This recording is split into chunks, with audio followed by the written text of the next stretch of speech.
This is a real-life incident about a relative who dabbled in the black arts and paid a very heavy price for it. My sister was married to a Muslim guy, and his aunt was highly interested in mastering certain practices mentioned in the Quran, which if done correctly can allegedly give you a lot of powers. Muslims believe in the concept of jinns, which are powerful supernatural entities, and there are good as well as bad jinns. There are surahs, chapters, in the Quran which outline the procedure for capturing and enslaving these jinns.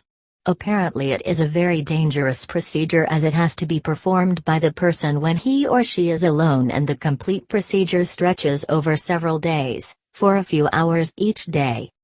Obviously the jinns are not very happy when a person tries to perform this ritual, and they will try their best to scare that person. Getting scared and or leaving the procedure halfway through is one of the worst things one can do, as failure to complete it will lead to the death of the person or result in him, her becoming mad or possessed. Therefore only a brave-hearted person, who has enough faith in himself and God, should ideally attempt this. Even after the ritual is successfully completed and the person has managed to capture a jinn, he or she has to exert a lot of control, as otherwise the jinn can turn against its master and kill him, her. One has to read the namaz 5 times a day, keep rosa, fast, and observe other strict religious disciplines to keep the jinn in control. The jinn will implicitly obey its master and do whatever is asked of it.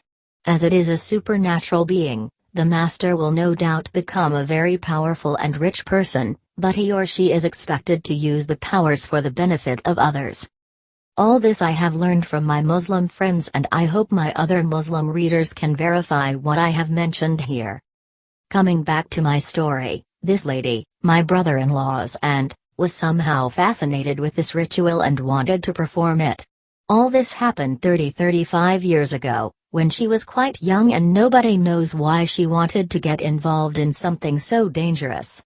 Maybe her youth and naivety made her oblivious to the risks, or she was bored and wanted to do something exciting.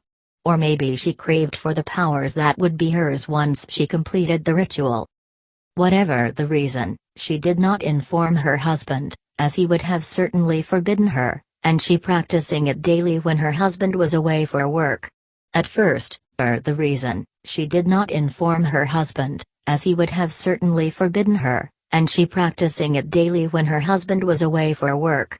At first, it went smoothly, but gradually she started encountering paranormal phenomena such as seeing shadows and hearing whispers all around her, smoke or mist pouring in from everywhere and shrouding her, unbearable changes in temperature, both hot and cold, etc. Though she was frightened out of her mind, she continued her pursuit until she crossed the point of no return, when these events intensified.